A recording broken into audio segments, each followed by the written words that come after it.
dictée de Nivelles du samedi 4 octobre 2008. Le texte est de Philippe Dessouliers. Le titre, l'Amérindien.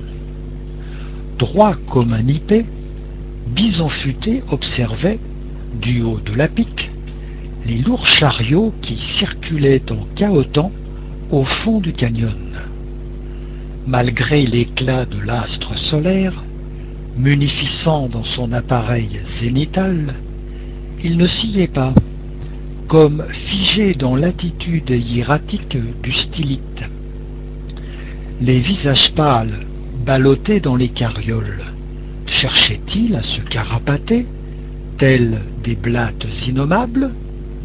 Lui, digne représentant des Peaux-Rouges, avec quelques-uns de ses frères Comanches, saurait les en dissuader. Tendre un guet-apens pour leur faire rendre gorge sera des plus aisés dans ce corridor, véritable coupe-gorge infesté de crotales. Que Bison Futé, traqueur sans traque, abhorra les Ophidiens, n'étonnait plus les siens depuis qu'il avait évité, ici même, d'un saut de coyote réflexe, une morsure, et donc une morsure, d'un serpent à sonnette qui l'avait assailli. Cascabel crissant, crochet subulé plein d'un venin létal. Quelques langues de vipères persiflaient même en rapportant qu'il s'était piqué d'avoir ouïssonné sa dernière heure. Oubliant ce fâcheux épisode, il rajusta son couvre-chef en plume aile de corbeau, monta son Mustang écaillé blanc accru et partit comme une flèche prendre les hospices auprès du grand sachem de la tribu, un Sioux sacrément Sioux. Las, il le trouva dans son wigwam sans dessus-dessous, tout suffocant et grelottant, affalé sur un droguet et une indienne baillée lors d'un potlatch, et marmottant un galimatia propitiatoire.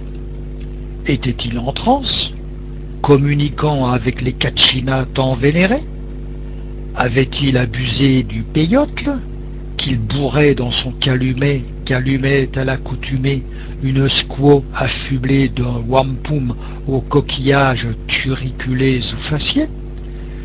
Ou était-ce plutôt l'addiction pour le rail qui le faisait dérailler? Quel apache il était devenu! Songeant que le vieux birbe divagant n'était plus qu'un fil ténu du délirium très mince, et qu'il eût mieux valu pour lui qu'il préférât les thés indiens, le jeune guerrier s'extirpa du tipi, tout dépité, craignant l'ire éthylique de l'ivrogne au sortir du délire. Tant pis, pas de succès bœuf pour Bison Futé. Les cow-boys pourront se défiler hors du défilé, et en file indienne,